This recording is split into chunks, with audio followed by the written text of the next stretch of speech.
This is my first time here. Very shy. Same. Hey, they were supposed to be around from black. Her name was Grace.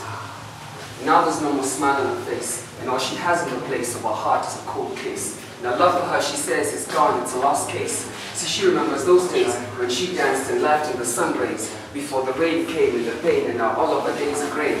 And to reach out my name, with her face turned away, she says, not tomorrow, maybe certainly not today. And so questions are asked, and I put her to task. And though we learned it at first, she relented at last, and she began to recount the past, teary-eyed, as she recalled the worst of her age, pain, anger, and hurt.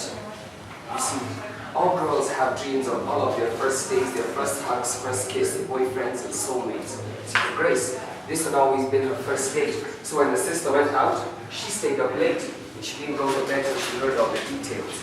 Now, as it's one to do, before she knew, the time grew, and she grew old enough to date. Until to date, Grace had to wait. But she met a man who made her his soulmate, and she thought, oh my God, this could be my soulmate. Nice. So when he asked her on a date, she didn't hesitate. They set the time and date.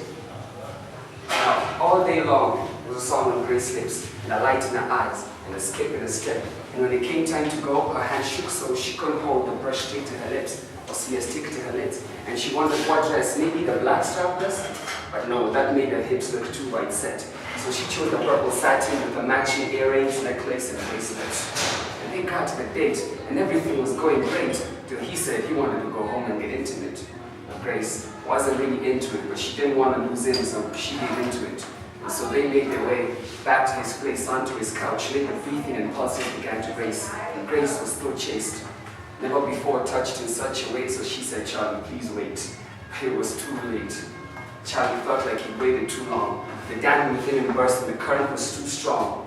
Purple satin like tissue in his arms ripped to shreds, undergarments. Now before him she lay, bare defenseless. A heady scent, it drove him out of his senses. So he dove into her sweetness, he tore the little princess, and he sacrificed on the altar of his lust, like one wood incense.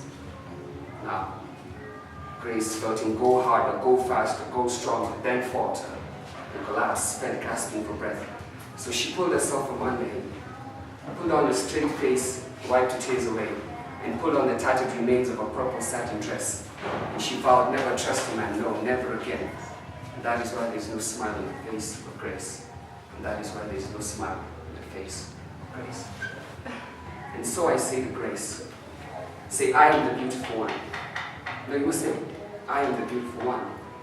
Say, I am the beautiful one. I am the beautiful one.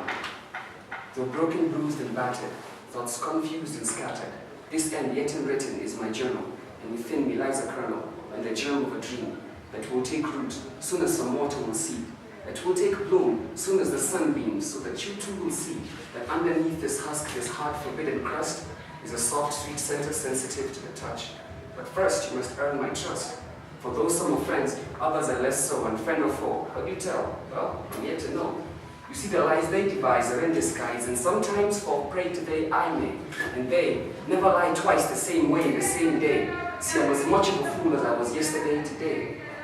But this is not to say that I'm perfect in any way, nor my intentions always just, for I'm human in my greed, jealousy, anger, and lust, and all other things that kids of Eve are cursed with. And so here I lie soiled, the fruits of my toil spoiled, but it coiled within my psyche, poised ready to strike is the beauty of a being that is truly of God's likeness.